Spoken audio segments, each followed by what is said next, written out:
This is A's Cast Live, your comprehensive look at the Athletics. Leaping at the wall, it's gone! A towering drive into center field by Rooker. And 29 other MLB clubs. A judging blast. All rise. Here comes the judge. Swung on, hit high, hit deep to right, away back into the second deck. Bobby Witt Jr. becomes the first shortstop in Major League history to have two 30-30 seasons. Shohei Ohtani starts the 50-50 club.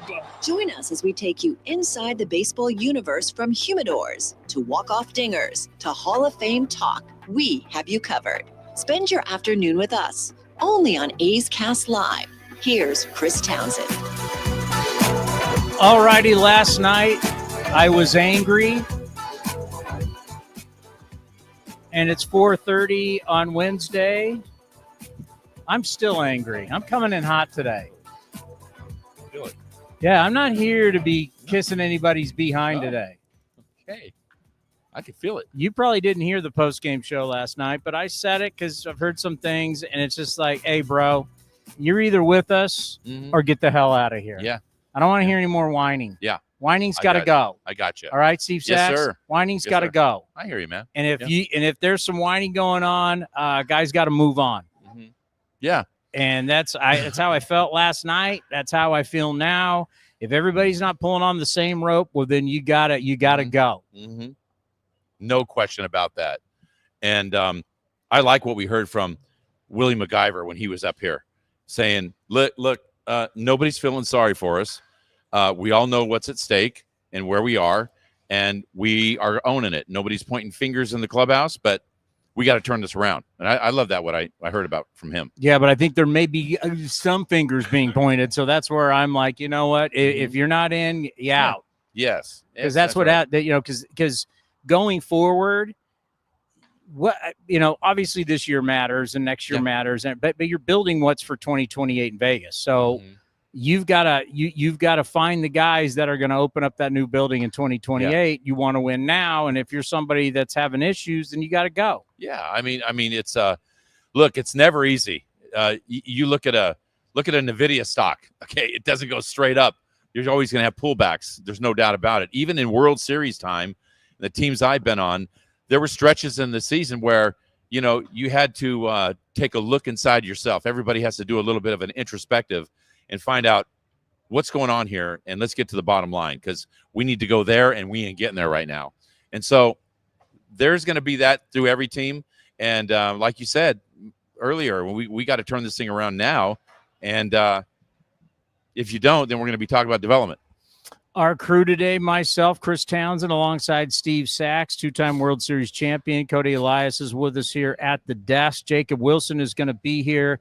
He's not going to take BP. He's taking grounders as we speak. He's going to is it after grounders we're getting him? That's what I was told, yes. All right, and then we're going to do the A's quarter century team from 2000 to 2025. A lot of teams have been doing it.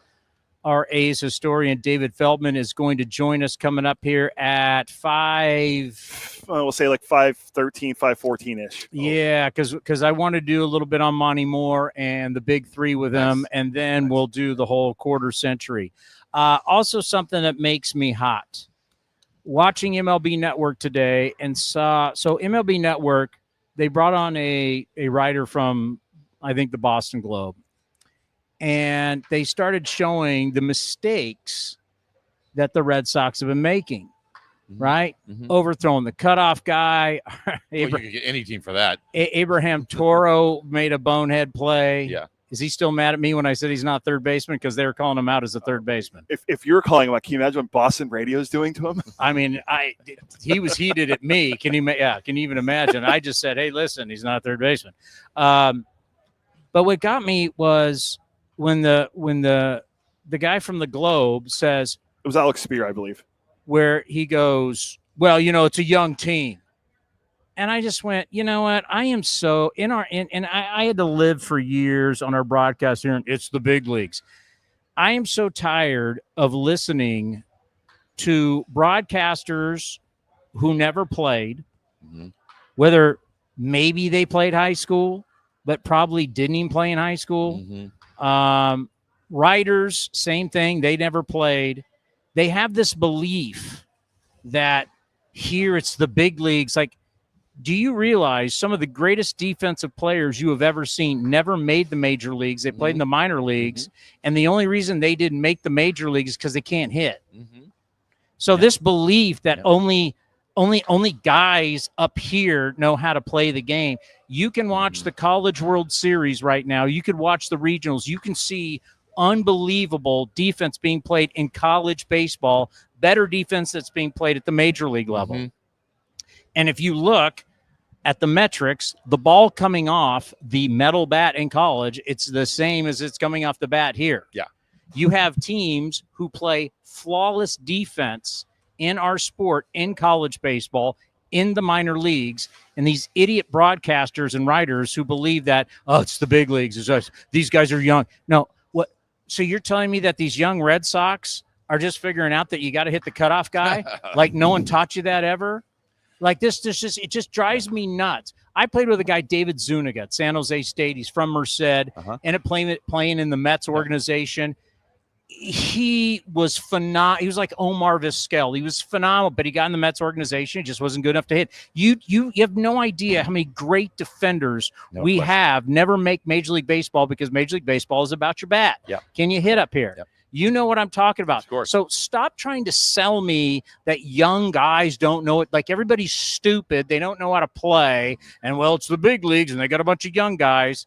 If you don't know that you're supposed to hit the cutoff man, if you don't know where to go with the baseball, trust me, if you don't know it by now, you think you're going to learn it at the big league level. Okay. You might be that bright of a player, but we have to stop selling that in our game, because we use this excuse as, it's the young guys and it's the big leagues. And like, you don't think everybody else in the sport knows how to play the game? If you're learning that at the big league level, the organization's in trouble. Now, can I give you a quick one?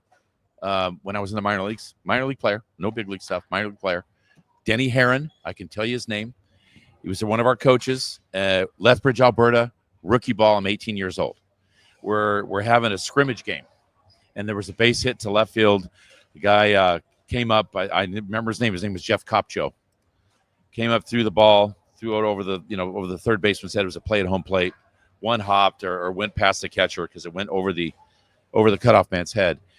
In the middle of the game, timeout. He called timeout. And he went out in the field and he was screaming at this guy. Who's up there? Who's up there? Screaming at him, embarrassing him. 18 years old. And that guy never missed a cutoff man again. So to say that you go through the ranks and you don't know that you can throw out people through the cutoff man.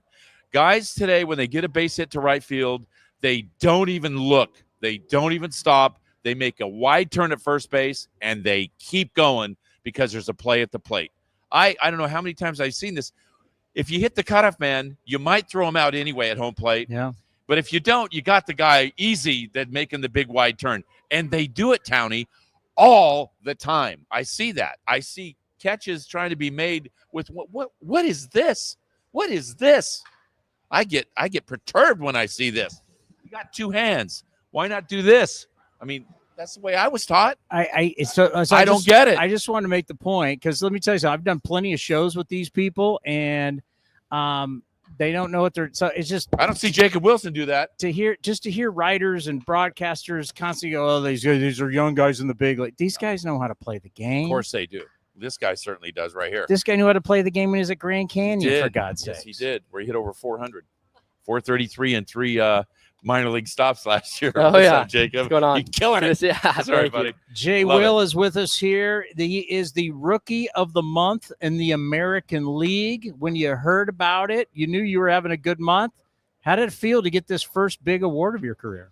Yeah, I felt pretty good. Obviously going into it, I had a couple of calls with my dad. He's like, "Hey, never know, could happen." And just going out there and just kind of playing baseball, just really enjoying the game, enjoying being with the team, and when I got told for the first time, it was a pretty cool moment for sure. That was cool for me. So happy for him. You know what? I'm so happy for you. And I'll tell you, when you win the Rookie of the Year this year, you're going to win it. I believe it's not even going to be close. It's going to. By the way, Steve won that award years ago with the Dodgers. Oh yeah. You're gonna stick with you for the rest of your life. I got my call from Jack Lang at 9:29 a.m. on November 22nd, 1982, and you are going to remember the same thing when you get your call this year. Because you're one hell of a player. Thank you so much. I just love watching you play. You know what I like best about what you do is I see you out here, and because people tell me, what kind of player is this Wilson? What kind of player is this? Maybe they don't follow the A's as much as they should, whatever. I say, well, I'll tell you what kind of player he is. You can look at his numbers, but I get the real answer from when I watch him in practice. Show me how he prepares, and I'll show you what kind of player he is. And I love your preparation. That's what I love most about what you do. Thank you. Yeah, thank you so much. How important is that to you, how you go out here today and work? Yeah, no, it means everything. You know, being able to come out here and work on your defense beforehand, really just being able to, you know, work the hands through, being able to kind of prepare yourself for the day defensively. Obviously, I do a lot of stuff in the cage as well for doing, you know, offensive stuff. I don't like hitting on the field too much, kind of, you know, get to my head, try to hit too many homers, and then it doesn't work as well for me. But no, I do a lot of stuff in the cage for preparation work, like you said, and you know, I just, like I said, I love sharing the field with these guys. Man, this team has been really joy to be a part of. So isn't awesome. The prep everything? To me, the preparation was everything. Whatever happens on the field is a result of that, and you can't control all of that, but you can prepare. You can control how you prepare. Yeah, no, yeah, for sure. There was one game, you know, this year that I forgot to do my tee work. And it wasn't a great day at the plate. And I was like, that's why. And I went home pissed because I forgot to do it. And preparation means everything. So good. Never missed it again. Good. You know, when I think of bat to ball skills, you know, what you did at Grand Canyon, then what you've done in the minor leagues, and then now what you've done here. Talk about how you've just continued that at the big league level, because people wondered whether you could do that or not. That bat to ball skills has played for you. Just talk about what you see about your process and how here at the big league level, you have not been overmatched, obviously, at all. Yeah, it goes back to preparation. You know, there's a lot of preparation you can do for your body physically, you know, on the field, in the cage, but you also got to prepare yourself mentally as well. You know, being able to go in there and kind of watch the pitchers, you know, see what they like to do, see where they like to throw their stuff, how they're going to attack you, and just being able to kind of trust the hitting coaches that we have here, and just really, you know, listen to them on what they see in the pitchers that you're going to face that day. And then same, you know, with defense with Emar, just talking to him about kind of how the hitters have been swinging it. If they like to, you know, with 2 strikes, shoot at the right, or if they are dead pull, you know, you never know. So preparation goes deep, you know, kind of in the mental side of the game as well, being able to prepare yourself to see kind of the analytic side of the pitchers. Have you seen the pitchers? Because we always talk about the game plan, right? And the adjustments. Like, you adjust to the league adjusts to you. Mm-hmm. Have you seen the league make an adjustment to you or try to make an adjustment to you? Yeah, I mean, I don't like kind of thinking about it too much. You know, I can only control what I can control. So just be able to, you know, I like to make adjustments, you know, basically based on how they've been pitching me and how they will pitch me, and just being able to go up there and just try to be as competitive as I can. You know, obviously just these pitchers are the best in the world. So you got to go out there every day and really prepare yourself mentally before the game on, you know, how you think that their pitchers are going to attack you. And then if they show you something different, then you got to adjust. Like you said, the game's of adjustments. So just be able to go out there every day and stay competitive and just kind of, you know, stay positive and, you know, prepare yourself mentally. Yeah. To me, guys, I mean, when I watch him hit, I love the way he hits because he's hitting until he's not. He's hitting at every pitch until it's not something he likes. And there's so much analysis. You know, you talk about paralysis by analysis of guys. Oh, I'm going to take it this time. I'm going to get down. I'm going to work the pitcher so we can get into that bullpen. Geez, dude, you just missed 2 cookies right down the middle of the plate. You're going to sit on something, a 3-2 pitch on the black. Is that something you want? Or should you hit that cookie on the 1-0 pitch? I mean, when I see you hit and that philosophy, that is something that is timeless. They can do all the changes they want on you, and that doesn't matter one bit because your philosophy dictates when you're in the box. Yeah, exactly. You know, go up there, you're swinging to the ball tells you no. There you so go. It's kind of the goal for me as a hitter. That's it. You heard of Ted Williams, I'm sure, right? Oh yeah, yes. Same philosophy. Yeah, for sure, and worked out pretty well for him. Pretty well. Yeah, you're swinging coming out of the batter's box. yeah. That's beautiful. Do they ever say anything to you about that? Because we sit up here and go, don't say anything to him, just leave him alone. Leave him alone. But do they? Because he hadn't walked yet, and there were a lot of people who were trying to make a big deal out of that. Do they talk to you about that? Tony went he didn't walk either. But they haven't said too much. They just say keep doing what you're doing. You know, just keep enjoying the game, going up there. You know, they know I like going up there and hitting. You know, I've never been known for walking. You know, I didn't have a lot of walks in college, in the minor leagues. You know, that's just never been my thing. So they just been keep doing what you're doing, go out there, have fun, keep swinging it. That's kind of their main things. Love it. Jacob, collectively in the clubhouse, obviously, this is a tough time. I've been on teams like this before where we've had some tough times. It'll change. But what's the general attitude of the guys on the team? They still want to go out and get after it every day, or I completely doubt there's any finger pointing going on in that clubhouse because Mark Kotze's got that in order. Yeah. How's the attitude of the team? Obviously we're kind of, stuck in this little, hump of the season that we've been going through. But I think it's important that these guys have been great on coming to the field every day, treating it like it's a new day every day, and not bringing the negative vibes from the night before if we, had a hard loss, or bringing those vibes in the next day. It's all been positive. It's all been, hey, we're just, we're going to get through this. We're going to be able to, go out there. We just got to keep playing, it's a long season. So we got a lot of games left, and, it's been great to be able to come in and see all these older guys stay positive. As, hey guys, we got it tomorrow. Don't worry about it. Keep going. And as a young guy, come up who is experiencing this for the first time. It's very nice to hear from those guys who have done it for many years now. So sure. It's been great. Obviously, there's no finger pointing at all. We know that we're one team. We go out there, we win and lose as a team. So. We just got to keep going out there, keep battling. We're playing good teams, and I think we've been playing good baseball. We're just losing those couple 1-run, 2-run games. So it's all good. We're gonna be able to get through it and keep the vibes positive. Good. What's Good. key is that you learn from this, and that you sit back and you watch those guys and what they talk about with the veteran guys, and when you have meetings and you have those type of things, because before you know it, you're going to be that guy. When this team is going to Las Vegas and this team's in Vegas, you're going to be that guy. Yeah. So tell us, when there is a team meeting, we've heard a lot about Brent Rooker. We know about some of the veterans, but who really is the guy that stands up in that clubhouse during this stretch and has talked to you guys? It's usually Rook. He's kind of the leader of our clubhouse. He's the guy that everybody kind of looks up to. He's been doing his thing for years now, and he's the guy that can take a clubhouse, and when he stands up and you listen, he's the leader of the guys. So he's been doing great. TJ McFarland, obviously veteran guy who's been around for a while now, being able to listen to these guys say, hey, it's all good, we'll get him tomorrow, don't worry about it. As a young guy, you don't really know how to take losing as well. Most of these guys have always been on a good team, so be able to bounce back and be able to lean on these veteran guys on, hey, we're going to be okay. We're going to get through this. It's been great so far, just on the clubhouse side of things, just being able to know that your teammates aren't getting down. We're still staying positive. We're still coming in, getting our work done every day. The vibes aren't down. So it's good to be able to, show up to the field every day, knowing that we still have smiles on our faces and that we're going to get through it. So it's been great. Yeah, Jacob, I mean, the offense, there's a lot of good things to say about the offense. When guys are going good, they can pull the ball. You can hit the ball out of the park, or you can hit a triple inside that bag at first base.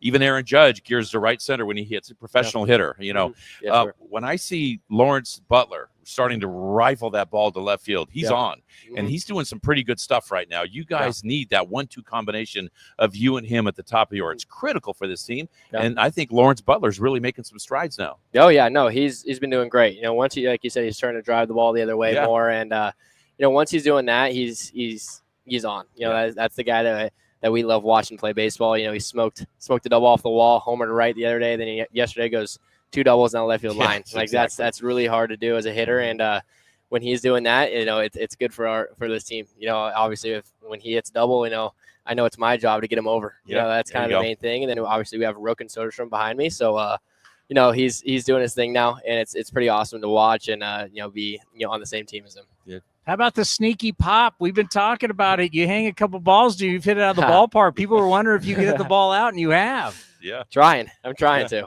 I'm trying to get a couple, but no, it's been great being able to sit on pitches, like I said. Yeah. Talk to the hitters before me. Rook and Langoliers have faced a bunch of these guys before, so kind of the first time I'm facing most of these guys. But people thought you wouldn't have home run pop. You're showing you got it. I'm trying. A lot of hard work. I know we're pressed time. I got to ask you this question. Yeah. On the replays, when it shows that cement mixer hanging right there, and you're tracking it's on the inside part of the plate, it's obviously a big hanger.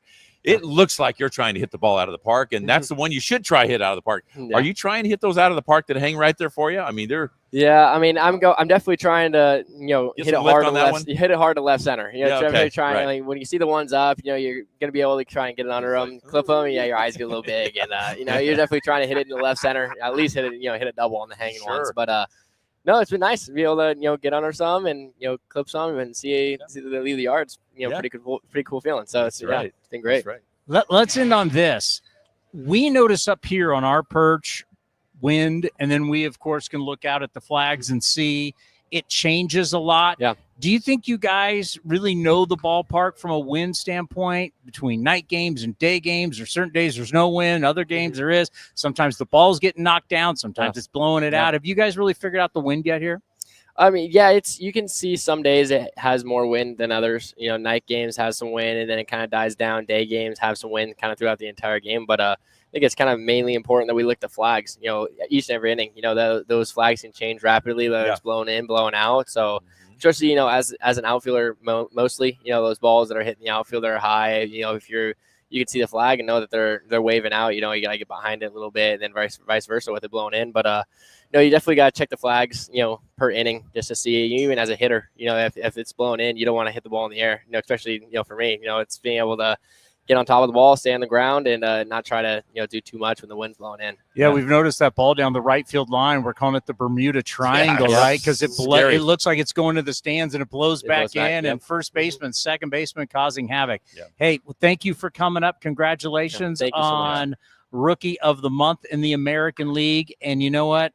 No matter what goes on, wins and losses, whatever, don't change. Keep doing what you're doing. Yes, sir. Thank you, guys. Thank you so much. Yeah, I appreciate it. Great stuff. Awesome. Right. Jacob Wilson, the Rookie of the Thank Month in the American League, right here on A's Cast Live. And it's a time where, like you've said, Steve, just leave him alone. Let him do what he does. Just a little batting practice, ground balls, and move.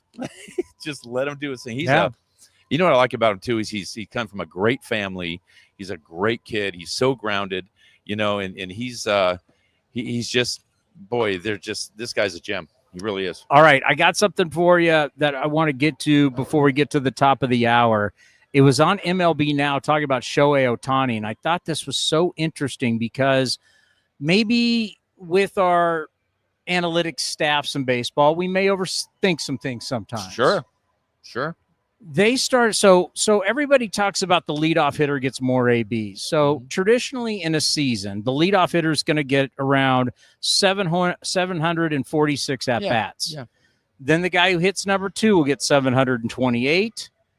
Number 3 guy gets 712. Number 4 gets 696, and all the way down to number 9 gets 604. So we've talked about put our best guy up there up front, right? They've done that with Shohei Ohtani. We've seen it with Kyle Schwarber. Put him up front. But here's the thing that people are not talking about, and it blew my mind today. Plate appearances with runners on base. What position in baseball, in the order, do you think, and they talked about this is not only this year, but they've run the numbers for years. What position in the batting order do you think will have the greatest percentage of having runners on base when you're at the plate? I would say 4 or 5. You can't have both. Oh, I'd say 4. You're going to say 4? What are you going to say? I watched this or listened to this earlier. I should know the answer, but I want to say it's 3. 49% of the time when you hit 4th, you'll have a runner, some type of runners on base. 50%. Wow. That's why it's a cleanup spot. That's right. The number 3 hole, 46.5. Wow. Then it's the 7th and 8th spot. It's 44.9 and 44.3. My man here, Cody, from the California of Pennsylvania University, wherever you went to school, you would round up to 45%. Correct. Yes. We always round up. So, and then it just goes, so it basically goes like this. It goes 4, 3, 7, 8, 5, 6, 9, and then the leadoff, 2, and then the leadoff spot. The leadoff spot will only see 35.3% of the time a runner on base. Wow. So it's like, why would you put Shohei Ohtani? It made me think about us. If we have a absolute red hot Lawrence Butler right now, well, all the time Lawrence Butler's coming up with nobody on. Yeah, you're right. Yep.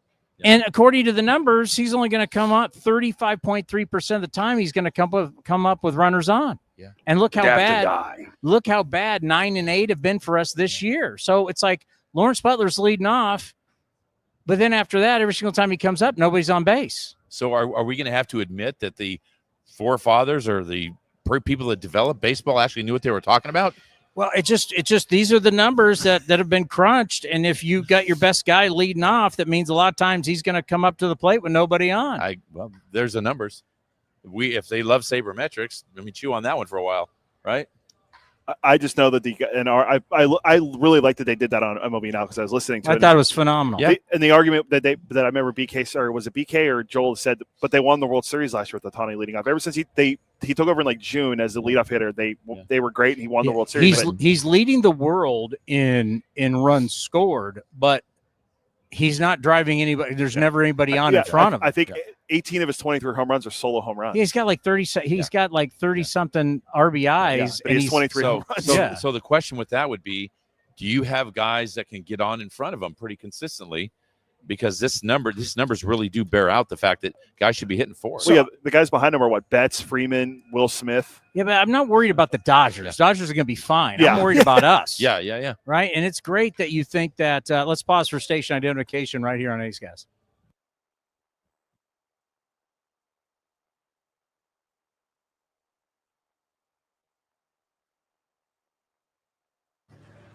So basically what we're saying here is you lead a guy off, he's going to get like 20-something more at-bats. Mm-hmm. That's it. Mm-hmm. But yet he's going to see hardly anybody on base in front of him. Yeah. And if you got a guy as hot as Lawrence Butler, do you really want to lead him off?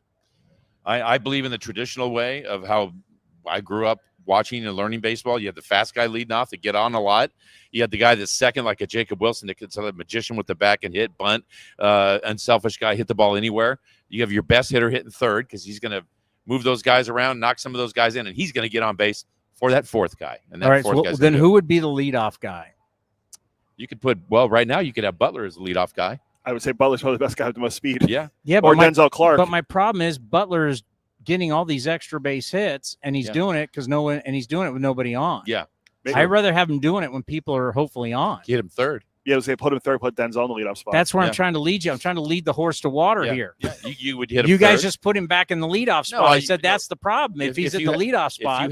If you have other guys that can lead off, you would certainly lead them off. So who should lead off? I don't know about does Denzel get on base enough? You got to get it. So he's starting to. He is starting to. He's starting to feel it a little bit. No chance. Starting to feel it. You could have Wilson. Wilson's was a prototypical second place hitter or third. Wilson could hit second or third on your team. Well, I think you got to find somebody to lead off and maybe think about dropping Lawrence Butler down because how many extra base hits? It was 14 extra base hits, 8 doubles. Yeah. I mean, and there's nobody. I mean, he had a 3-run shot. 10 doubles last 16 games. 10 doubles last 16 He's games. Really hot. Boy. But nobody's on base. Yeah. That's a problem. Yeah, you got to get somebody on base for sure. I know pitching's the main problem, but I'm trying to figure out how to score more runs here. Yeah. We have you don't put a team together with a computer, Billy. Is that true? You can't take a computer and put a team together? Well, with a computer, I can figure out these numbers. Yeah. All right, we got more coming up next right here on Ace Gas Live. When it comes to knocking it out of the park, nobody beats Folsom Lake Ford.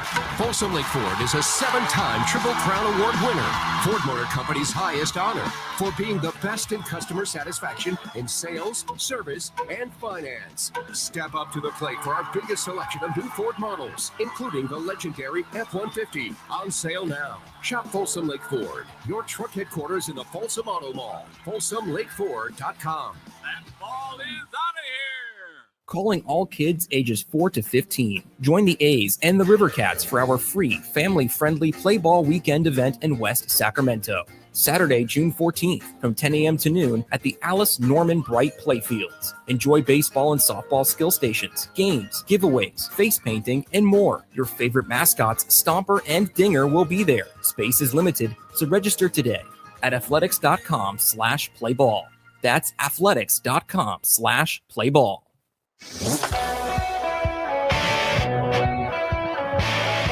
Jacob Wilson sat down with Chris Townsend to share why the A's clubhouse believes they can win right now. I think that we were talking about that in spring training. Being able to, obviously we had some great signings that, great players come in, be able to lead the clubhouse, and then some extensions that we had, with some guys who called out last year. And, I think in spring training, we were talking about this is something we're excited for. And to be able to see it coming into full effect right now it's great, but it is a long season. So we got to keep working every day and keep trying to go out there and get those wins. You can watch the full interview at youtube.com/athletics or listen at athletics.com/AceCast.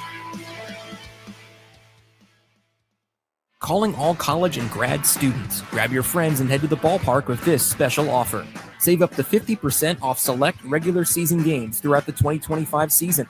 Get your discounted tickets at athletics.com/student. Athletics reliever Hogan Harris joined Chris Townsend on A's Cast Live to break down challenges and adjustments required when transitioning between starting and coming out of the bullpen. I'd say the biggest thing is there is still a routine. The difference is it's at 3 p.m. for a 7 o'clock game instead of right before the game.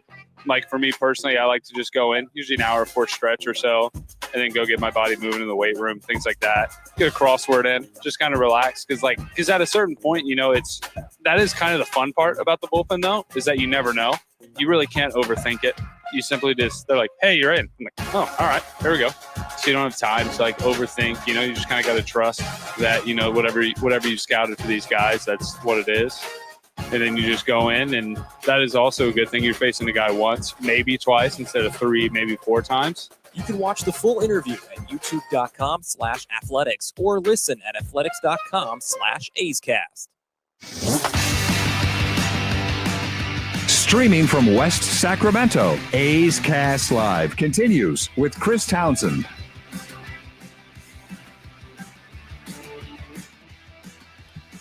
So I think we all agree, until you find somebody who's a prototypical leadoff guy, might be Jacob Wilson. Yeah. I mean, yeah, he's not Jacob's not the I love him as a second and third place hitter. He's just so good at that because he's not really a base stealer, but he let off a lot in the minor leagues. Yeah. Just because they wanted to get him at bat. So he's comfortable with it. Yes. He understands it. Mm-hmm. Oh, there's no doubt he could do it. He could hit anywhere in your lineup. He's such a good hitter. Well, then if he's on, then you're bringing up Lawrence Butler when he's on. That's true. You're bringing up Rooker and Lawrence Butler when he's on. Yeah, true. So maybe it's Lawrence Butler hits second and Rooker hits third. Yeah, over the last 16 games, they're all hitting 300 for the A's. So they're the only 3 offensive guys you can really highlight over the last 16, 17 games.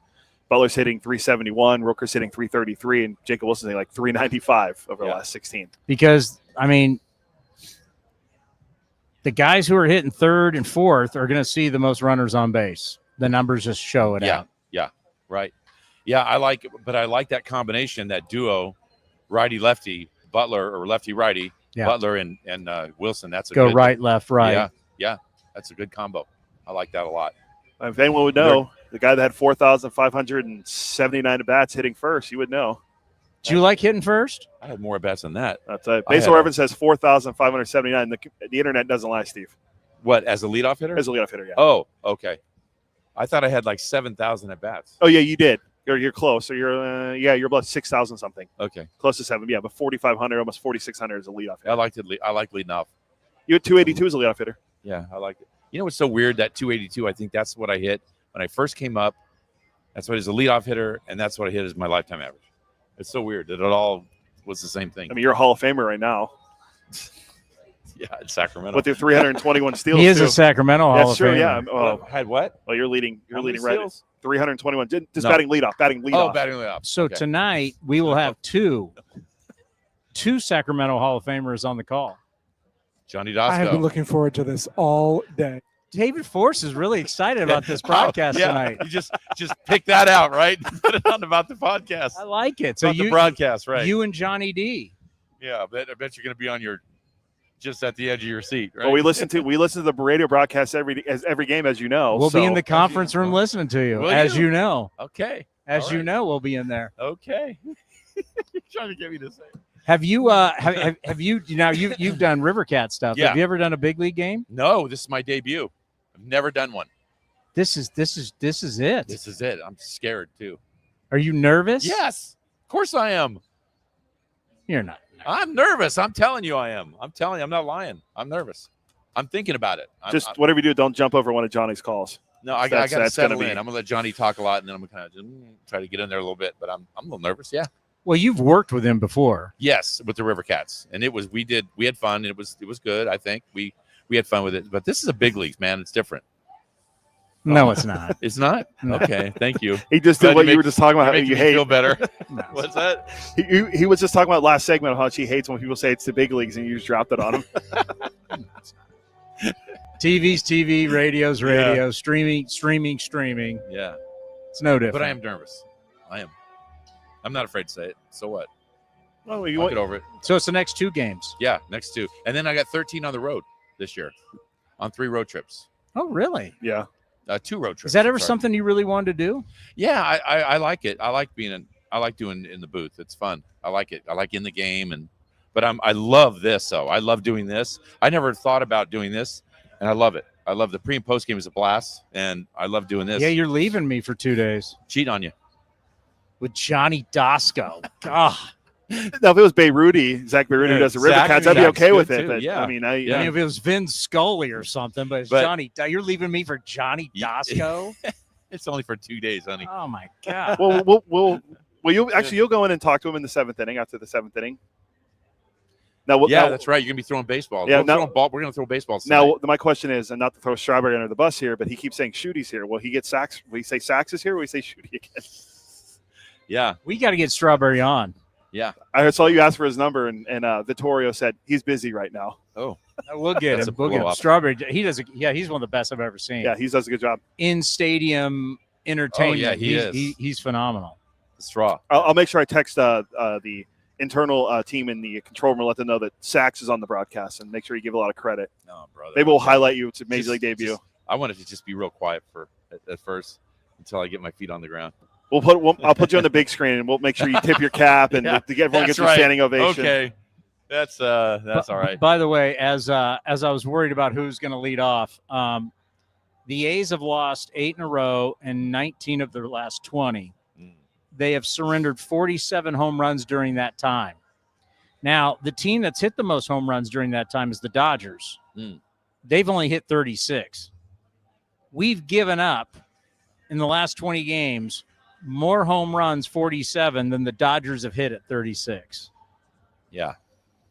So that would be a negative home run differential. And if you think that was a wild stat, this one is, I saw this one. Opponents have a 390 on base percentage against the Athletics and a 579 slug during this stretch. That's basically every hitter is like Kyle Schwarber against the A's right now. Wow. That's leadoff hitter Kyle Schwarber. Yeah. Well, there's no question about it. It's going to change. It has to change because the A's are going to win more than 24 games this year.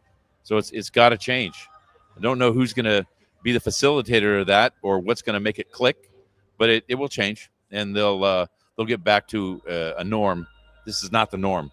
And, this team has got so much talent on it. And I'm not trying to, to sugarcoat it, but look on the offensive side of it. This team's got some really good, talented players. Are they at a point to where they're now that kind of skittish, like if anything bad happens, it's like, oh, here we go again?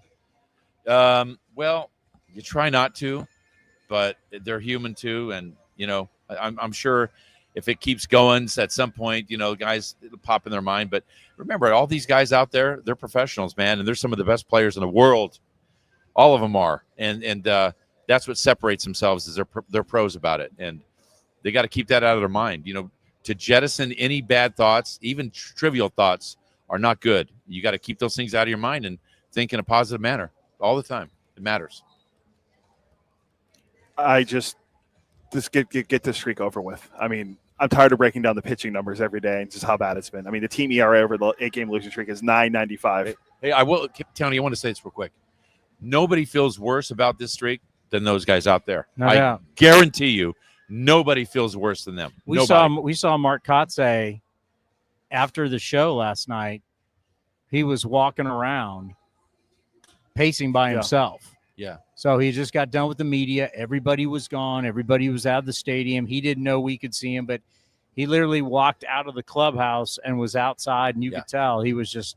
He wears it. He's wearing it. He's wearing it. Poor guy. He's wearing it. I'm a big Kotsay fan, and I know the guy's wearing it. He cares about this team. He wants to win terribly, and he's wearing it big time. You can tell. I noticed that yesterday when you guys are finishing up post game, and then I let Chris know about it, and it's just seeing him. I mean, just when we talk to him every Friday, you could tell that. I mean, just how much this means to him. How much the whole talking about when he had to send on JJ Bleday, what that meant to him. How he walked through Old Town Sacramento. Just everything is just so bad right now, and it's. I mean, the stretch that we're in, we're talking about the 1943 Philadelphia Athletics. Yeah. That's when things aren't going great, but hopefully. With the new strategy of the opener tonight, again, Justin Sterner starting and Jeffrey Springs coming in, maybe that could change. I mean, it looked good through the first 5 innings yesterday. You did. And then, you really did. And then it just the wheels is okay. Everything, the train went off the tracks after the 5th inning. Yeah. And the pitching is just it's got to get better. And I think the opener might help that, hopefully, because those have been the first 2 innings have been really bad for Jeffrey Springs. He's been awesome after that. Yeah. So hopefully Sterner can get through the first inning unscathed, and then you can bring Springer. Have we mentioned Sterner's going to – Justin Sterner? I don't think so. That's why. Justin Sterner will be the opener. Now, remember with the opener, I know after the game they said the opener was successful. That's technically not true. The opener is set for whoever is going to be the bulk, bridge, whatever you want to call him. That guy is not supposed to come in out of the bullpen. You're talking about a clean inning. He's supposed to come out with a clean inning. Yeah. Jacob Lopez did not come out with a clean inning. So everybody after the game was like, oh, well, it's successful. It's like, technically, if we're going on opener terms, you get those first 3 outs, then you go to the guy. If you want to gamble and try and get another inning out of him, okay, that's fine. But he's got to get, for it to really be successful, you're saying we want a clean inning either in the 2nd or the 3rd inning for whoever the bulk guy is. I remember years ago, Austin Pruitt? Yeah. Yep. Austin Pruitt came he was going to be the opener for the Athletics and ended up going 5 innings. They just like, hey, let him go. He's throwing great. He was starting games in the minor leagues for Vegas, so it made sense. But yeah, he was only supposed to go 1 inning, and then he ended up going 5. Remember that? He ended up going 5, and then last night we saw Holman come up for a 2nd inning. I know I did mention he started at Cal, but that was years ago. He's been a reliever primarily. Well, no, he's been a reliever the entire time in the organization. So he tried to go an extra inning, and it didn't work out. Lopez had to come in, and he pitched okay until that 6th inning. Yeah, but he gave up 5. Yeah. So in the end, the bulk guy gave up 5, and he had to come in with 2 runners on. So that technically the opener wasn't the success that was being sold, but hopefully with Sterner tonight, I think you got to go traditional. I think you got to go Sterner, 1 in, have him get the 3 outs, clean inning, and then on to Springs. Yeah. Plus, it's a nice soft landing for Sterner because he has over his last for how many 10 appearances, he has like a 14 ERA. So if you can get him a scoreless inning in the first, that'll maybe build his confidence back. We're talking about a guy people are talking about his rookie, a potential, he wasn't going to win, but rookie of the year guy there when you're looking at it, to a guy that we're trying to find out what his role could be on this team now. So hopefully he has a good scoreless first inning, and that brings in Springs. And don't put him out there for the 2nd. No, I would go just the 1. Get him 3, and here comes Springs. Do a traditional opener. Yep. Because you got cute, and he kind of got away with it last night. Yep. Don't do that again. Probably not going to see that tonight. You're probably going to see the traditional way. Yeah, it gets 3 outs, and here comes Springs. That's what we'll see. Hey, why don't we bring out – how much time do we have left? We have to go to Feldman. Okay. Oh, no, he big leagued us. I was going to bring out. No, we Johnny. already promote. No, we already. Sax is a star, not Johnny. Oh. Johnny had his chance. Johnny had his chance. He chose interacting with the fans over us. Oh, I know. Johnny took the fans over us. Well, I don't forget easily. Yeah. Okay, David Feldman. We taped this earlier today. David Feldman. We're going to talk about the big 3. Monty Moore. We'll talk about the Hall of Fame class, September 3rd against the September 13th against the Cincinnati Reds. It's going to be a spectacular day. And then we're going to get into the quarter century team. That starts now. Joining us here on A's Cast Live. He is so many different things to this show. He's our A's historian, but of course, you're much more than that. Television. You also work for the league from a standpoint as a scorekeeper. You work for NBC. What don't you do, the great David Feldman? Anything that anybody will pay me for, I will Director, producer, you name it, whatever he you does need. it. I can sweep out closets like the best of them. All right, before we get into everybody's doing this quarter century since it's 2025, before we do that, we have announced our Hall of Fame class. I know the Hall of Fame class is going to mean a lot to you. Before we get to the players, I have tried to make sure that we really honor Monty Moore for his greatness. And I've got to know him over the years, been lucky being an A's broadcaster. He listens, he still watches to this day.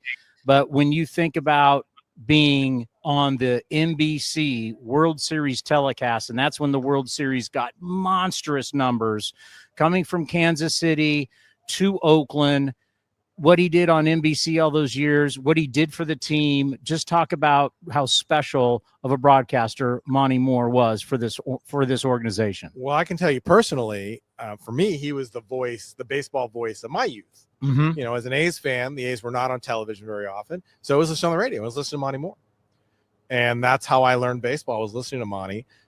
During the World Series, they would do the hometown announcers. Which is so cool. It was a great idea, right? Yeah. Ballpark, if they're playing in Oakland, Monty's on there. In Cincinnati, it was Al Michaels was doing because he was the Reds announcer. Vince Scully did the games at Dodger Stadium. Nelson for the Mets, right? Yes. Lindsey Nelson? Lindsey Nelson did the Mets game. See, I wish I'm not old enough to remember that. That would have been so cool. Yeah, it was great because, the one thing, the national announcers, as good as they are, they don't know the teams that well. Now, it's been different with Joe Davis and the Dodgers. Obviously, Joe Davis is the Dodgers announcer, but usually you have a guy, they just don't know those teams.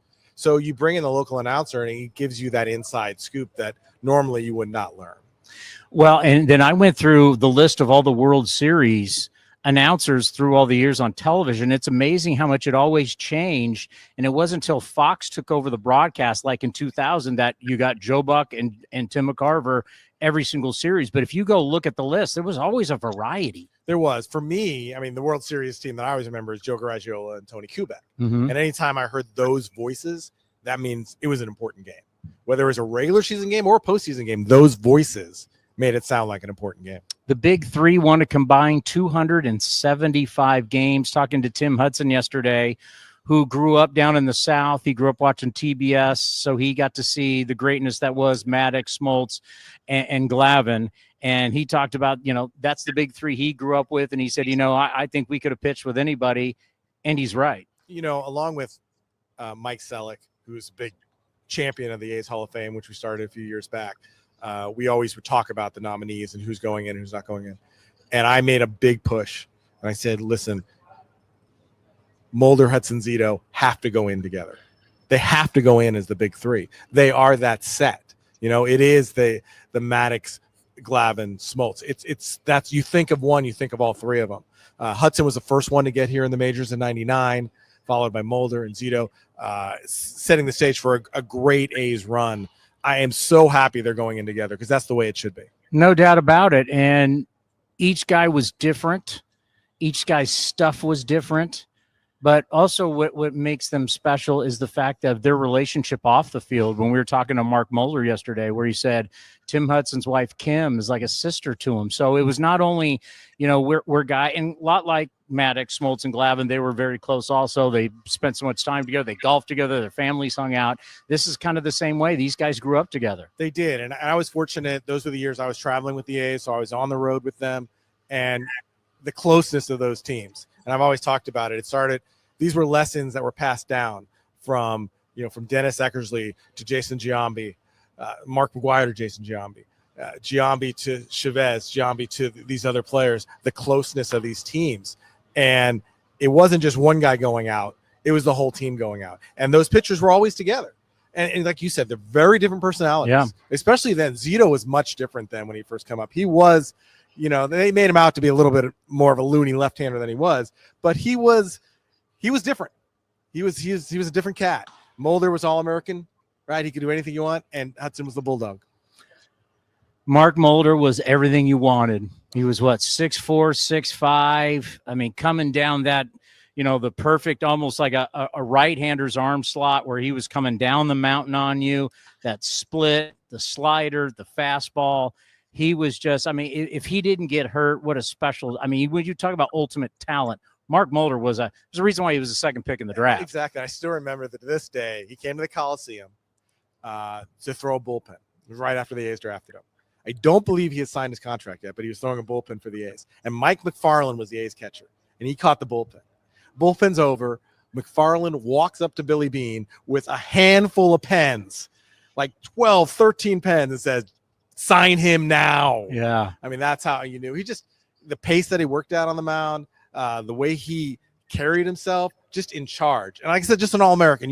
This is the guy, no matter what sport he tried, and we're seeing it with golf now, he was going to be a superstar at that sport. Yeah, because, back in the day, we used to do a weekly hit with him back at the old radio station I was on. He was with us every single week. He was doing ESPN at the time. We were an ESPN affiliate, and that's when he was making that comeback with the Angels, and unfortunately blew out his Achilles, but that was something I always wanted to see. And, Barry Zito just when you have a curveball like that and the changeup combination and the ability to run it up there, he just had so much, I mean, the God-given talent between him and Mulder, because I think Hudson was such a good baseball player. As we know, he hit in college, right? In his first game against the Padres down at old Jack Murphy. 11 strikeouts and a base hit. He got a base hit. I mean, he was such a really, but just the pure stuff of Mulder and Zito was special, and Zito's curveball was off the charts. Yeah, we had not seen anything like that when he came up in the middle of 2000, right? In the first game, bases loaded against the Angels,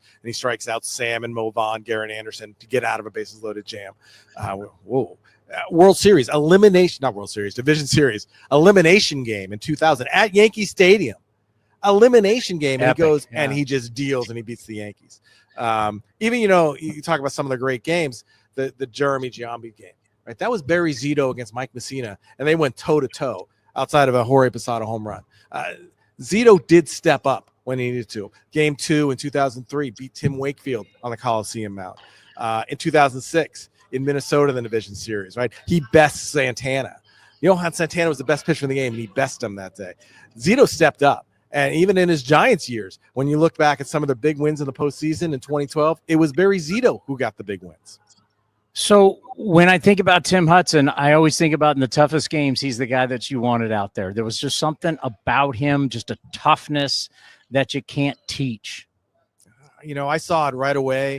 Against Randy Johnson on a Saturday afternoon his rookie year and at Chase Field, he best Randy Johnson, and all of a sudden, and then a two-hitter against Pedro Martinez, just a tremendous competitor, and just a way that we talk about the bulldog mentality, but he did have that, and he was going to go right after guys. He was fantastic. He, a borderline Hall of Famer total career. He's close to being a Hall of Fame pitcher. Yeah, he's at 57 something WAR, and 60 is where people go, if you're 60, you should be in, even though there's guys that didn't get in. Right. But now the way the voters look at it, like he's right. He is right there. He is. And I think a little more health near the end of his career would have helped him out. The Tommy John year hurt. Yeah. So, but overall, he was a winner. Win percentage wise, when he took them out, his team won.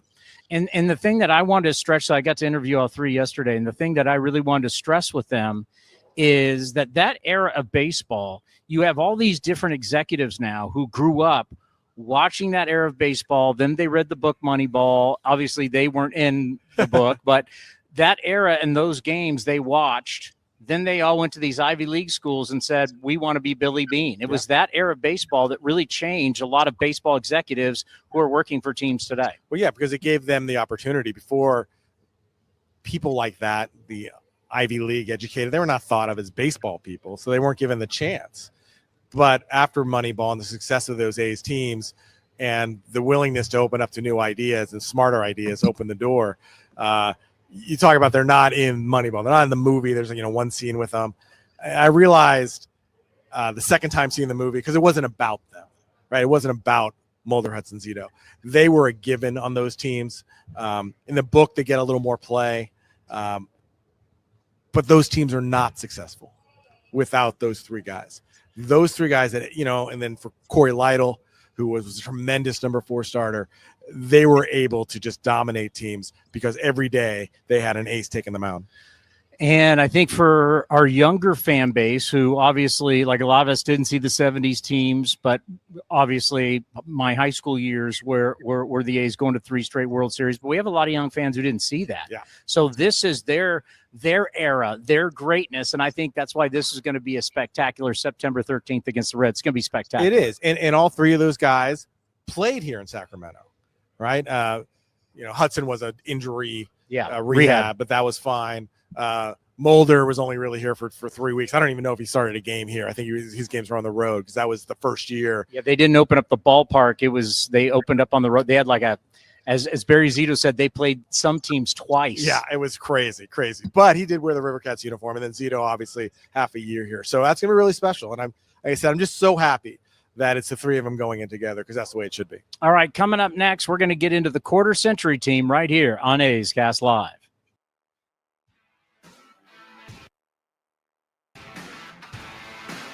Get your group together and check out all our great hospitality spaces for bonding opportunities, events, or a fun outing of your friends and family. There are 20, 50, and 100-person indoor suites available for select games, as well as an 80-person open-air area with a shaded cover.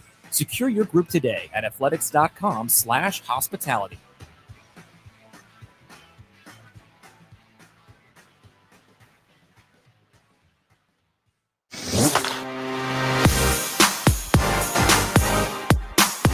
Versatile infielder and outfielder Max Schumann appeared on A's Cast Live with Towny to talk about embracing his role as a super utility player for Mark Kotze. Just going out there and being athletic in whatever position they decide to play me in that day, or whether it's off the bench, just go and be an athlete. I think that it translates so well whether you're in the batter's box or playing whatever position on the field. I mean, it doesn't matter. I think the more athletic you can be and getting into an athletic position, the more consistent you'll be overall.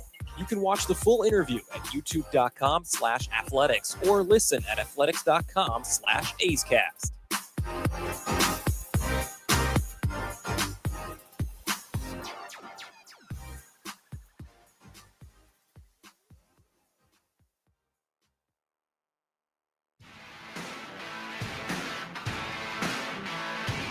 For just $25, fans can sit in the general admission outfield grass for all regular season home games. Tickets for that day's game will open up daily at 9 a.m. for purchase at athletics.com/lawn. Sign up to receive A's alerts to receive a text the first morning of each home series as a reminder. For more information, visit athletics.com/lawn.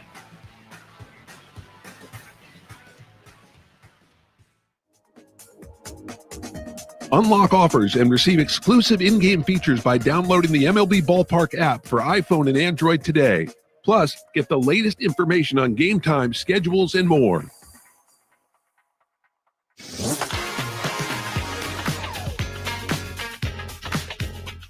A's top prospect Nick Kurtz shared the thrilling details of receiving the call about his MLB debut from Fran Riordan on A's Cast Live with Towny in West Sacramento. I don't know if shock's the right word. I mean, I knew it could happen. I've been playing well in AAA, but I didn't know the timing of it all was a little bit. I was like, I just couldn't believe it. I was like, yeah, oh my God, it actually happened. Like it's here. Kind of woke you up, and you're like, is this a dream? Yeah. Talk about the story. Yeah, no, like I was up that morning, but then I kind of was like dozing off back to sleep and stuff, and I hear my phone buzzing. It's Fran. I'm like, okay, that's weird on an off day for him to be calling me, and then answer. He tells me I'm going up. I'm just like, I was speechless. I was like, really? I was like, no way. Like, let's go. I'm excited. You can watch the full interview at youtube.com/athletics or listen at athletics.com/A'sCast.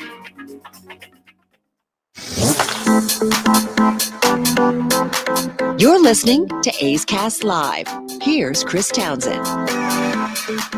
David Feldman with us once again here on A's Cast Live. All right, so everybody's doing the last 25 years of their franchise and their greatest players, and we've been bringing on Feldy for years to do his top 10 list, and we've done so much historical stuff. So you've put together your quarter-century team, which for the A's, since we were just talking about Hudson, Mulder, and Zito, we talked about all the early success of the early 2000s, and then here comes 2012 and that group that went through 14, and then you got 2018, 19, 20, even 21, where they won 86 games and just fell short. So there's a few different groups to pick from of really good players for this quarter century team. There is, and we're looking at from 2000 to 2024, those 25 years. Yes, we know the century really starts at 01, but for our purposes, it has a 2 in front of it. I get it. That's where it starts. And the cool thing is, for both of us, we were working professionally covering this. Exactly. We saw all these players that came through Yeah. here, and there were some great runs on these A's teams. 11 postseason appearances, but 05, 04, they were in it to the last week. In 2021, they were in it down to the final 3 weeks.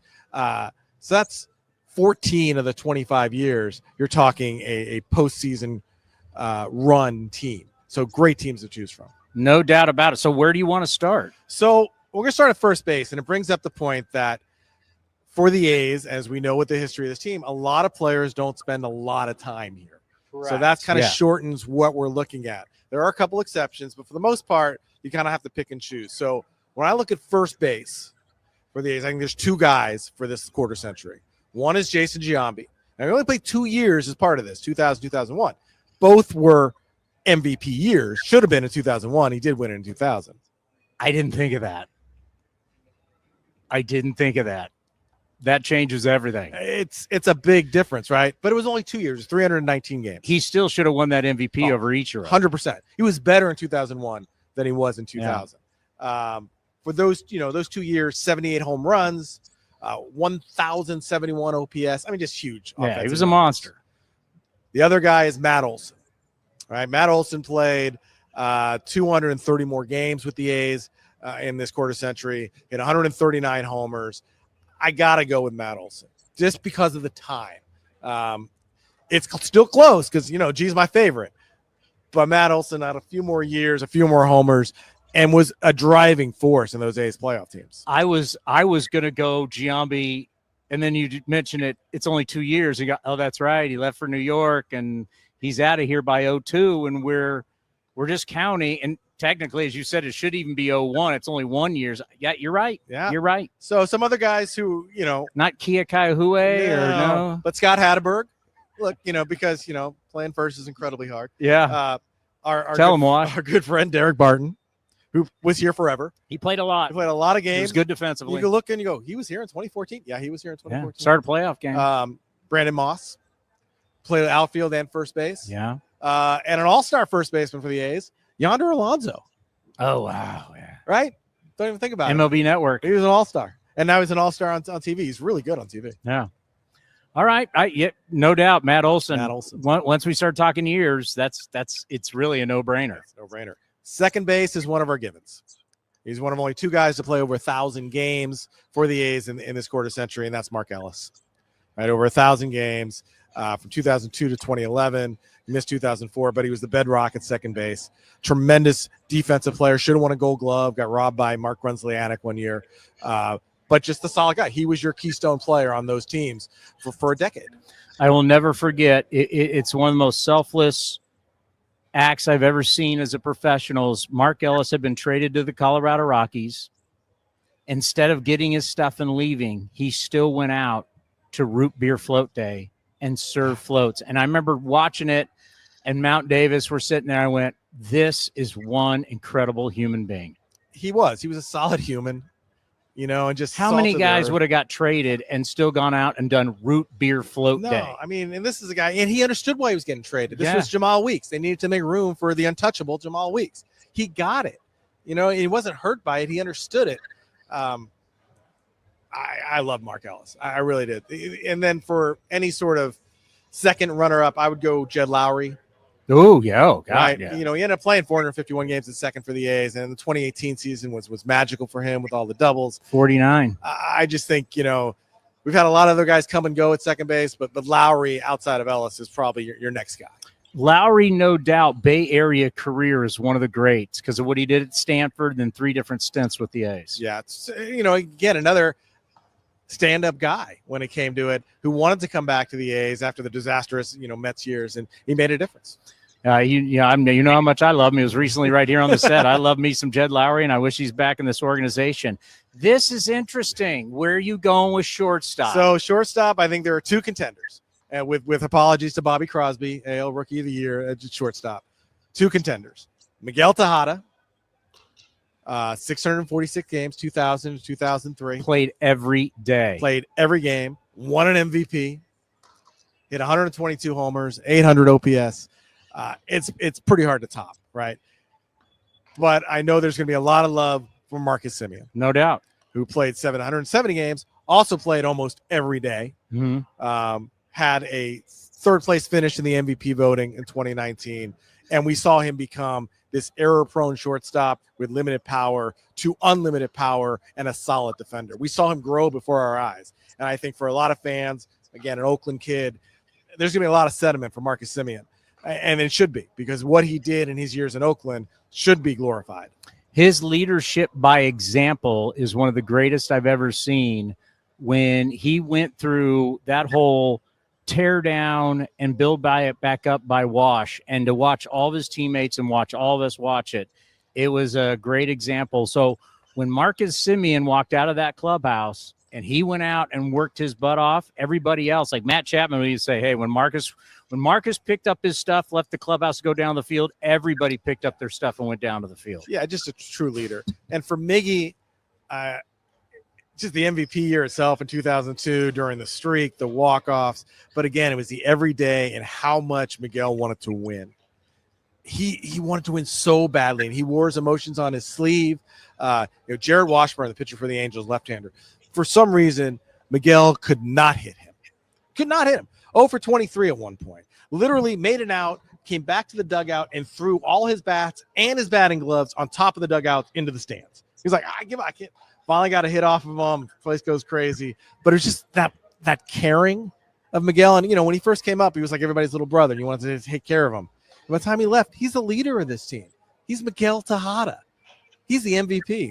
Again, tremendous growth, and to watch him become that player that he did. If it wasn't for Alex Rodriguez, he was the best shortstop in baseball. Yeah, and when you look at greatest shortstop, all-time home runs by shortstops, he's on those lists. So where are you going? So now we go to third base. So you're going. I got to go Miggy. I go Miggy. There's no question. MVP and in this decade, right? So he had a couple years to go through those growing pains that we saw Marcus have to go through those first couple years. But by 2000, we see fully formed Miggy. I saw Miguel Tejada in A-ball when I was doing San Jose Giants, and he was Modesto A's. He was allegedly 20, but he had 20 home runs, and it was like June. Yeah. And you're like, this dude. It's Miguel Tejada. Miguel Tejada. All right, third base. Third base, another one of the givens. It was with Ellis, the only other guy to play over 1,000 games, and that's Eric Chavez. 6-time Gold Glover, 200 home runs, 800 OPS, played third. After 2000, he had how many? 1,115 games. That's more than I would have thought. Yeah, the injuries really didn't start taking effect until the latter part of the decade. And that's when he's kept off the field. But he's on the field through 2006. Yeah. And playing Gold Glove defense, hitting home runs, watching, it's so funny when you look back on the A's and you go, Tejada and Chavez, when they first came up, were batting 7 and 8, and then it's 6-7. They start moving up 5-6, 3-4. It's just the maturation of these guys. They became the middle of the order hitters. And Xavi, he wins that first Gold Glove. He just doesn't stop there. He wins 6 Gold Gloves.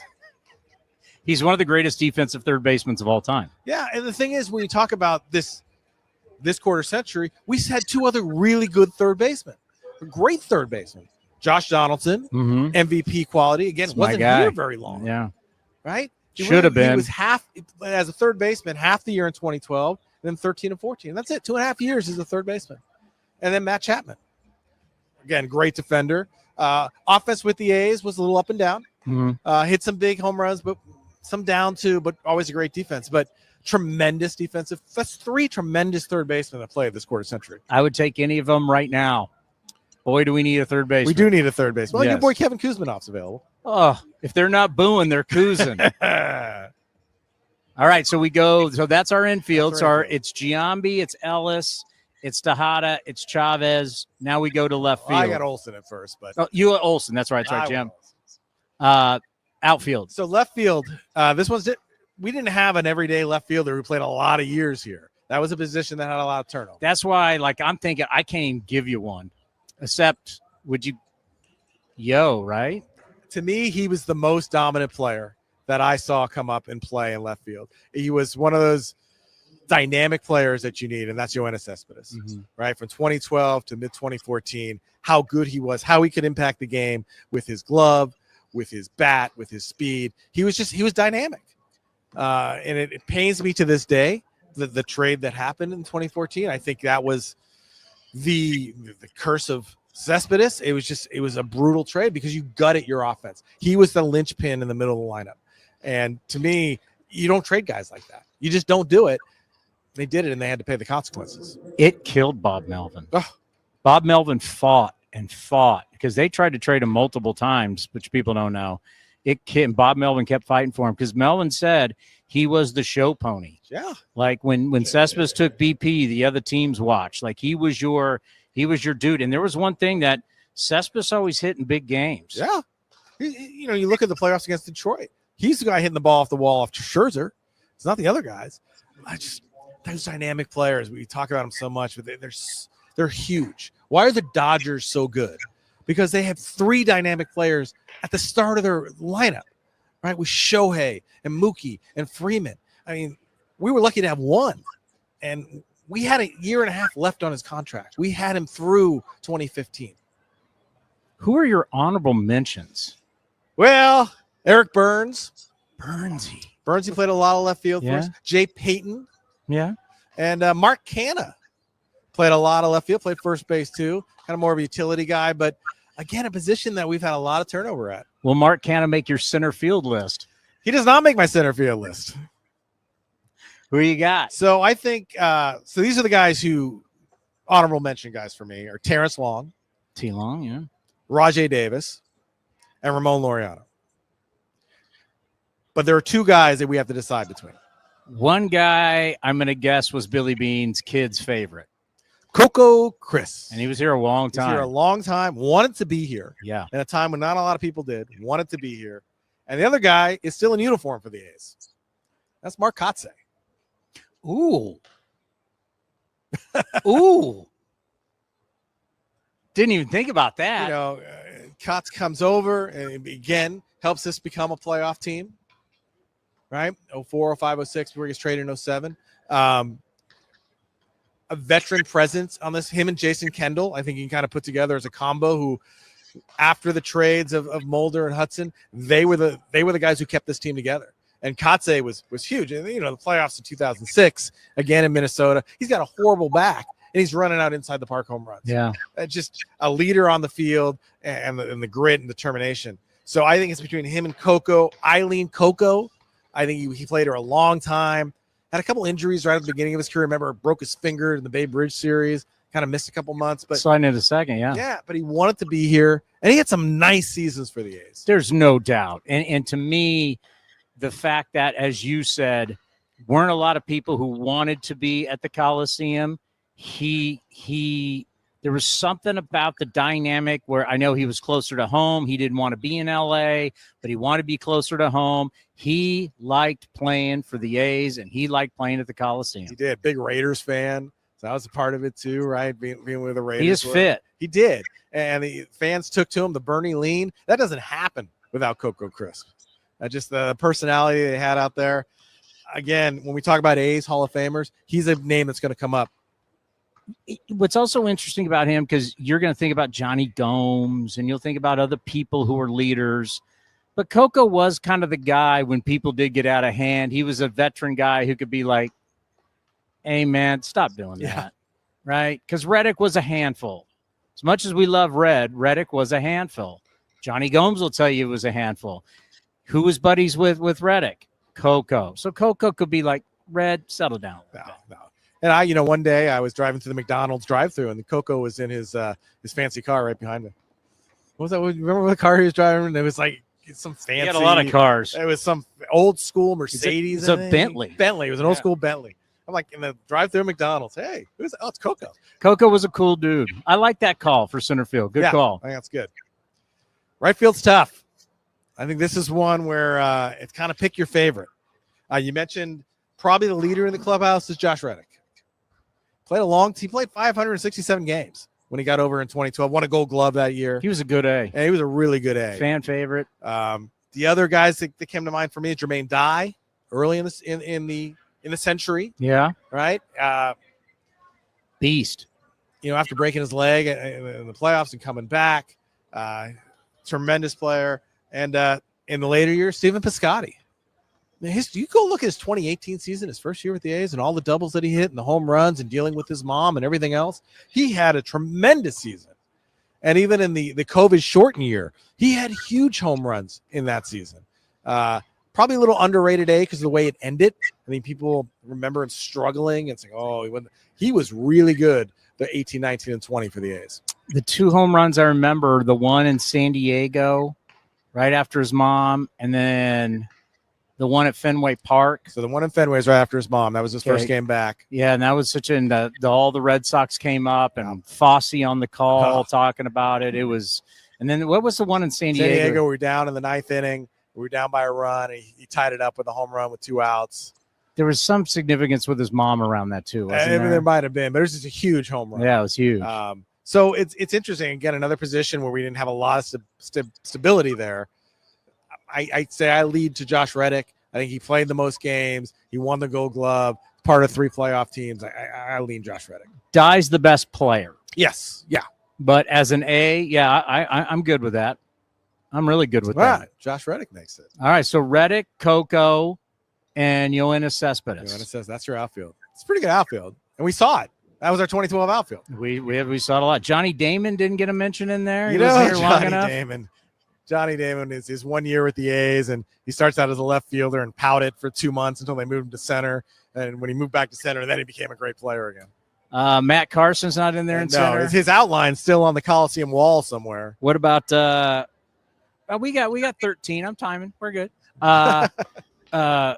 Jeff Devannon. You just threw me off. What was the other guy I was saying? Mark Cannon's center field. Mark Cannon's your center fielder. Which is still the Cal Bear who no one knew what his position. Like, he can play third, maybe DH, and he's playing center field. All right, DH. I think there are some candidates, but there's one that stands out. Some of the candidates include Arubio Durazo, the Holy Grail, Jack Cust, one of our favorites, Frank Thomas, who had an MVP year in 2006.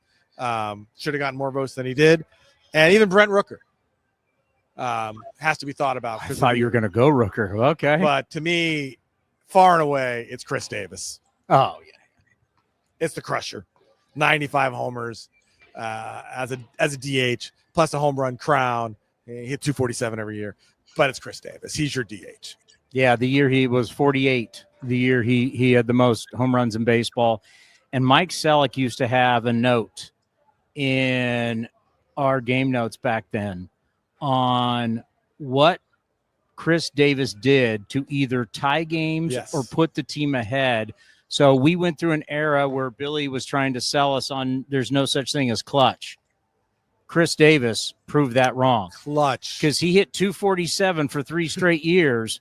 But whenever the game mattered, that was the one thing. Like when Chris Davis went bad, and we had the discussion with him when we were closing out the Coliseum, and I talked with him off the air. And it's like, no matter what, man, I'm always going to love you because you hit when it mattered. And his right center power, right field power was the best I'd seen since Mike Piazza. For a little guy and that swing and the power that he generated, tremendous. And, even in 2020, in the COVID year where he struggled, we get to the postseason and we're playing in Dodger Stadium against Houston, and he's hitting bombs again. He was Chris Davis meeting the moment. Even when he came back, right? We traded him. We got Elvis Andrus, but he comes back at the end of 21, the last game of the year. He hits a game-tying home run in the 9th inning against the Astros. His last at bat as an A. It's a home run. Interesting guy. I'm glad you picked him. That's good. All right. We haven't gone catcher yet. Catcher. This one's another toss-up for me. These are the guys who didn't make it for me. Close. Jason Kendall, we talked about. Derek Norris, who's our catcher back there. Sean Murphy. Tremendous. Big Murph. Even Shea Langoliers has shown in the last year and a half that he's quality. But I think there are 3 guys that we have to decide between. Kurt Suzuki. Yeah, of course. Ramon Hernandez. And 2-time All-Star Stephen Vogt. Ooh, I didn't think about voter. Suzuki played the most games. He played the right? most games. He played 684 Yeah. games. Hernandez 551 and Vogt 333. Hernandez was on the best teams. Caught the big three. Hernandez was an all-star. Suzuki played the most games. He was here kind of in a down period, taking over for Jason Kendall. The Bob Guerin years, as we like to call them. The Bob Guerin years. Where are you going to go? You know what? I think I'm still going to go Kurt Suzuki. I think he represented that in-between time between that 06 team to the 2012 team, and he came back, remember, with the A's after they traded him away. I think I'm going to go Kurt Suzuki. I think I'm going to give him the love for being the guy who shepherded some poor pitching staffs through some bad seasons. I'll never forget the interview. I don't know if you ever saw it, but he did a very emotional interview with me at the Tokyo Dome. The first time we went to Japan, I wasn't there in 08 when they played the Red Sox, but the first time we went and played the Mariners, it meant a lot to him, right? And he had family that was going to be there. He had never met before. Wow. It was, and I'll never forget that. I'll never forget his jersey, and I'll never forget taking a picture of my twins in bed asleep, and they had the jerseys on. I showed him. Kurt Suzuki is a great man. Yeah. Great man. And you talk about clutch, too. He was the walk-off king there in those Guerin years. He was a great guy. I mean, it was walk-off after walk-off. Our last big interview with him, I think, he was a Minnesota Twin or an Angel or something. I remember he at played the Coliseum. a long time after the A's, Braves, Angels, Twins. Everybody wanted him because, like you said, good guy, could still produce, and you want that type of, that charisma around your team. No doubt. All right, we're going pitching. Yeah, let's go starting pitching. We're going to have a starting five, and the first three are three Hall of Famers. Hudson, Mulder, Zito. Yep. I don't think there's any question. We got to figure out two other starters with those three. I'm going to go Brett Anderson. And you go, Brett Anderson. Great 2009. It's a personal thing, but okay. I'll take that. Yeah, I think you know. But to me, he was good when he was first here. But when he came back, well, first of all, 2012 playoffs after not pitching and then shutting down Detroit in the playoffs, tremendous. But then he came back to the A's in 18 and 19, and it was a huge reason those were two playoff teams. He was tremendously successful out there. That, to me, is why he's getting one of the spots in the rotation. All right. Number 5. I went Sonny Gray. Oh, not Chris Bassett. See, Bassett? Bassett, Montas, Minaya. Minaya was great for the A's. They're all there. Sonny Gray was a step above. He's a step above. Who had more starts between Bassett or Gray for the A's? Ooh, I think Bassett ended up probably having more. Yeah. But Bassett, you remember when he first got over here, he was coming off Tommy John. He didn't pitch that. Yeah. He pitched a lot out of relief. Well, remember, that was another famous interview in Japan when they optioned him for the 4th year. Yes. And he was right. pissed Yeah. about it. And I did the interview, and our old PR guy's like, you can't run that. I said, like hell, I'm running it. And I went to David Force in the dugout, and I said, this is why David Force is great. I said, David, this is what he said. Are you cool with me running this? He went, I'd be mad if I was him too, but this is just the way it is, and we don't want to lose him. I just think, with those guys, I mean, other starters that came up for me, Bartolo Colon. Yeah. We love Bartolo. Joe Blanton. Love Joe Blanton. Frankie Montas. Rich Harden. Justin Dukeshire. No, they're all two-time All-Star. One as a reliever, one as a starter. Gio Gonzalez. Yeah, Gio. And All-Star game starter, Dan Herron. So there are guys to choose from. I think Sonny, for me, he was a draft pick, a first-round pick. He came up, the playoffs, going head-to-toe in Game 2 with Verlander. I just think Sonny Gray for me. All right, where are you going closer? And this is another tough one because nobody stayed around very long Nobody. as a closer, right? So we went, Jason Isringhausen, Billy Koch, Keith Folk, Andrew Bailey, Grant Balfour, Sean Doolittle, Blake Trinan, Liam Hendricks. That's a lot of guys. The one name I didn't mention, I think has probably been our best for the longest, was Houston Street. Was the rookie of the year, 94 saves, over 6 WAR with the A's. Probably just in the fact that he was here the longest as the closer in that role. I have to go Houston Street. Although I love Isringhausen. I would go Koch. Isringhausen. I mean, I love all these guys because they were so good for the A's. Yeah, no Bailey doubt. was a 2-time All-Star for the A's. Izzy was fantastic, but I guess maybe for longevity, that's where I'm leaning with Street. All right, utility. Take your pick. Marco Scutaro, or Chad Pinder? Scutero. Yeah, I think Scutero. Again, walk-off king. Lots of walk-offs. Could play all the position. Had to step in. Ellis got hurt, right? He steps in. He plays second base. Crosby gets hurt. Steps in, plays shortstop. Comes up with big hits. And we love Pinder. Pinder was a great leader. He was. He was a glue guy. Glue guy in the clubhouse. But I'm going to go Scutero. And then the other thing I thought was just reliever, right? Those middle relievers to get no love. And we've had a few that have been very good. Jim Messier, right? Tremendous. He was always there. He always pitched. And the same type of guy, just in another decade, Yusmeiro Petit. Yeah. Right? Anytime he needed him. He's going 80. How many games did he go? 80? Almost half the games in a season. Yeah. I thought he went 80 because I think he went 82, 83. Because the record's like 80.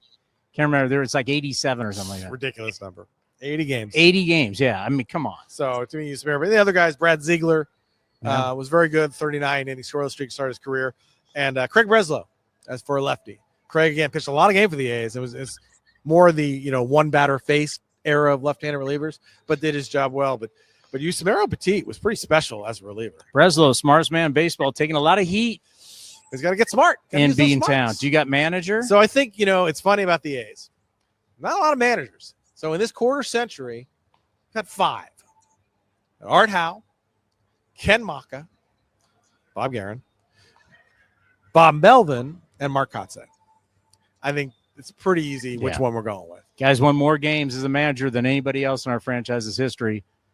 It's Bob Melvin. Yeah. And it's crazy to think if you go back to 1986, there's only been 6 managers. Now, I know Connie Mack, so don't get on me. We're not talking about Philadelphia. West Coast era. Tony La Russa took over in 86, mid-86. We've had 6 managers in 40 years, in 40 seasons, which is really unheard of. It's like the Pittsburgh Steelers in football, right? With Chuck Noll and then Bill Cowher. Bill Cowher, and then the guy they have now.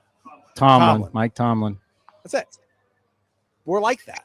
It's pretty incredible for an organization, Connie Mack for 50 years, and then a bunch of guys through the end of Philadelphia, all through Kansas City, Finley, first part of the A's career, different guys every year. Now it's just been stability. But Bob Melvin, like you said, in the West Coast era of the A's, most wins. Your quarter century team with our historian, David Feldman. Great stuff. Unbelievable. Yeah, let's get the fans' opinion too. Let's see what they have to say. Yeah, we should put this out and try and get the fans. But awesome job. We appreciate it. We'll talk to you soon. And that has been your quarter century team right here on A's Cast Live. This is awesome. Every player's dream to get a bobblehead. Fastball on fire. Probably one of the coolest things you can put on the bobblehead. An exploding ball. He does throw 104, so that makes sense. A little bit of love for the baby facial hair on the chin. Oh, thought that was dirt on his chin, but it looks like they intentionally put hair there.